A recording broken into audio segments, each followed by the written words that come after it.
जैसा कि हमने पिछले वीडियो में कृष्ण लीला की कुछ बातें आपको बताई, तो वहीं आज हम अपने इस रिपोर्ट में कृष्ण लीला के आगे की बातें बताने जा रहे हैं। चलिए बताते हैं श्री कृष्ण लीला में आगे क्या हुआ।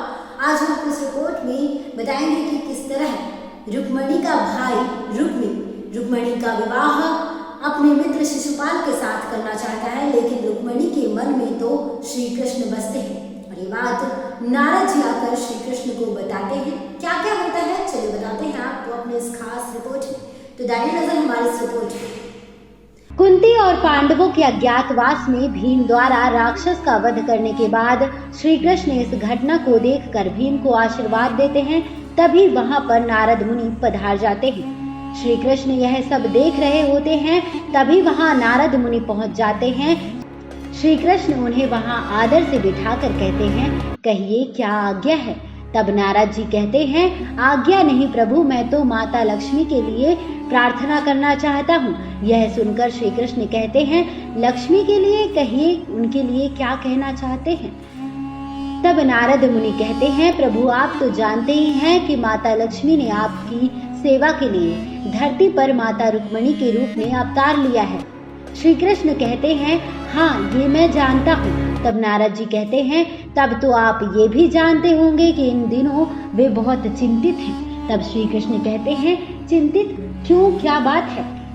नारद जी बताते हैं कि उनके पिता विदर्भ नरेश महाराज भीष्मक ने यह निश्चय किया है कि अब उनका स्वयंवर नहीं होगा। वास्तव में यह निश्चय उन्होंने अपने बड़े पुत्र राजकुमार रुक्मी के डर से किया है, क्योंकि रुक्मी अपनी बहन का विवाह शिशुपाल से करना चाहता है और वह जानता है कि यदि स्वयंवर में आप आए तो राजकुमारी आपका ही वरण करेंगी। हे प्रभु, वहाँ सब जानते हैं कि रुक्मिणी का मन श्री कृष्ण के प्रेम में है। उसके माता पिता और सारे भाई यही चाहते हैं कि जहाँ रुक्मिणी चाहे वहीं उसका विवाह हो, परंतु राजकुमार रुक्मी के आगे कोई बोल नहीं सकता।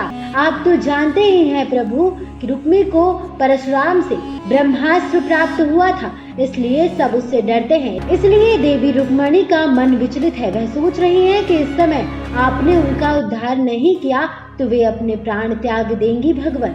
यह सुनकर श्री कृष्ण हंसते हुए कहते हैं, इसकी आवश्यकता नहीं पड़ेगी, इस समय हम समय पर पहुंच जाएंगे नारद जी, उनकी चिंता आप ना करें। यह सुनकर नारद जी रोते हुए कहते हैं, भगवान भक्त को आपकी चिंता लगी रहती, हम समय पर पहुंच जाएंगे नारद जी, उनकी चिंता आप ना करें। यह सुनकर नारद जी रोते हुए कहते हैं, भगवान भक्त को आपकी चिंता लगी ही रहती है। मुझे याद है देवी लक्ष्मी जब माता सीता के रूप में आई थी तो उस समय उन्होंने दुख ही दुख देखे थे, इसलिए प्रार्थना करता हूँ भगवान कि इस जन्म में उन्हें दुखी मत होने देना भगवान। यह सुनकर श्री कृष्ण भावुक होकर कहते हैं, नारद जी आपको सिर्फ सीता माता का ही दुख ध्यान में आया, आपने यह नहीं सोचा कि उस जन्म में हमने भी कोई सुख नहीं पाया, हम तो उनसे भी अधिक दुखी रहे। जब वह अयोध्या छोड़कर चली गई तो हम राजा होते हुए भी उसी हाल में रहे जिस हाल में वो वन में रहती थी। हमने भी समस्त सुखों का त्याग कर दिया था। संसारी लोग भले ही यह ना जानते हो, परंतु आप तो भली भांति जानते हैं। फिर आपने हमें ये उलाहना क्यों दिया। यह सुनकर नारद जी क्षमा मांगते हैं और कहते हैं, ये उलाहना नहीं प्रभु, देवी रुक्मिणी की पीड़ा मुझसे देखी नहीं गई, इसलिए आपके पास चला आया प्रभु। मेरी आपसे बस इतनी ही प्रार्थना है कि अब देरी ना करें प्रभु, वरना अनर्थ हो जाएगा। इन दिनों देवी का चित्त बहुत विचलित हो गया है, इसलिए आप देरी ना करें। उधर देवी रुक्मिणी माता दुर्गा की मूर्ति के समक्ष पूजा और प्रार्थना करके उनसे सहायता की मांग करती हैं। मेरा मार्ग प्रशस्त करो माँ, तुम तो जानती हो कि मैंने मन से अपने आप को श्री कृष्ण की सेवा में समर्पित कर दिया है, परंतु मेरे पिता और मेरे भाई मेरा हाथ किसी और के हाथ में देना चाहते हैं। इधर जाऊं तो प्रेम को लाज लगती है और उधर जाऊं तो कुल की मर्यादा को कलंक लगता है। मेरा मार्ग प्रशस्त करो माँ, मेरी सहायता करो माँ, या धर्मराज से कह दो कि मेरी मृत्यु के द्वार खोल दे। मेरे प्राण की लाज रखना तेरे हाथ में है रक्षा करो माँ। माता दुर्गा की मूर्ति से एक फूल रुक्मणी के आंचल में गिर जाता है। तब रुक्मणी कहती है, तेरा धन्यवाद हो माता, तेरा कोटि कोटि धन्यवाद हो। इसके बाद महाराज भीष्मक एक सभा में अपने परिवार के सभी सदस्यों से इस बात की सहमति जानना चाहते हैं कि रुक्मणी का विवाह कृष्ण से किया जाए या नहीं।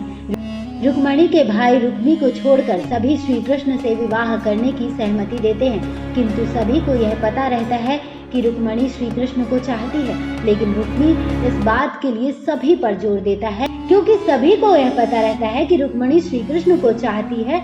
लेकिन रुक्मी इस बात के लिए सभी पर जोर देता है कि रुक्मणी का विवाह मैं अपने मित्र शिशुपाल से ही करूंगा, और जो भी मेरा विरोध करेगा उसे मेरे धनुष का सामना करना होगा।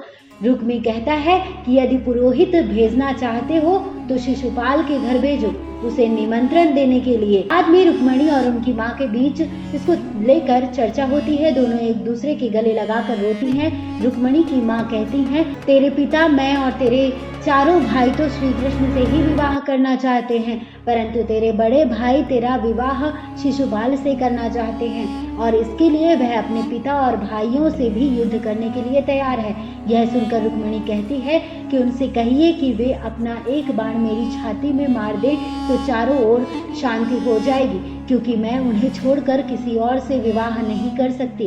इसके बाद रुक्मणी श्री कृष्ण की याद में खोकर विरह गीत गाती है। इसके बाद रुक्मी अपने सेनापति को एक पत्र लिख कर देता है और कहता है कि जाओ शिशुपाल और जरासंध को विवाह का निमंत्रण दो, और जरासंध को भी इसकी सूचना देकर कहो कि इस विवाह में श्री कृष्ण और यादवों की सेना इसमें विघ्न डाल सकती है, तो आप सभी अपनी अपनी सेना लेकर बारात में आए।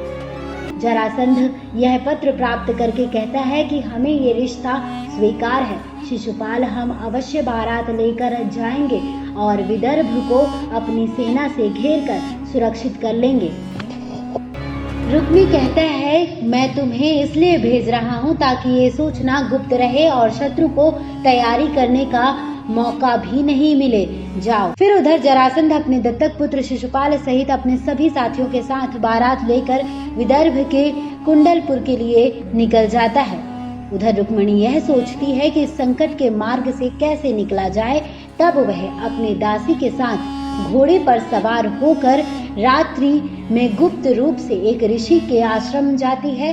रुक्मणी अपने गुरुदेव महर्षि शतानंद के पास जाकर श्री कृष्ण के लिए एक पत्र देकर कहती है कि आपको श्री कृष्ण के पास मेरा ये संदेश ले जाना है। मैं ये संदेश किसी दूत के हाथ भी भिजवा सकती थी, परंतु ये एक हल्की बात लगती, इसलिए आप जैसे महान विभूति के हाथ भिजवाना चाहती हूँ। इसलिए इसे ले जाएं गुरुदेव और कहें कि मेरा धर्म संकट में है। फिर रुक्मणी श्री कृष्ण से अपने लगाव की बात करती है और कहती है कि मैंने देवी गौरी को साक्षी मानकर मन, वचन और कर्म से उनको पति माना है। यदि वे मुझे स्वीकार नहीं करते तो उनसे कहना कि मेरा अंतिम प्रणाम स्वीकार करें, मैं अपने प्राण त्याग दूंगी। इस तरह रुक्मणी महर्षि से अपनी सहायता करने की प्रार्थना और निवेदन करती है। गुरुदेव इसके लिए मान जाते हैं और कहते हैं, तुम निश्चिंत रहो पुत्री, मैं तुम्हारे धर्म की रक्षा करूंगा। मैं तुम्हारा संदेश श्री कृष्ण के पास अवश्य ले जाऊंगा। आगे क्या हुआ बताएंगे आपको अपने अगले वीडियो में। बता दें आपको हमें पूरी जानकारी वेबसाइट्स और अन्य जगहों से प्राप्त हुई है। जानकारी आपको कैसी लगी आप हमें कमेंट बॉक्स में कमेंट कर जरूर बताएं, और इस वीडियो को ज़्यादा से ज़्यादा लाइक करें, शेयर करें और चैनल को सब्सक्राइब करें और देखते रहिए next time spiritual. Radhe Krishna, जय श्री कृष्ण।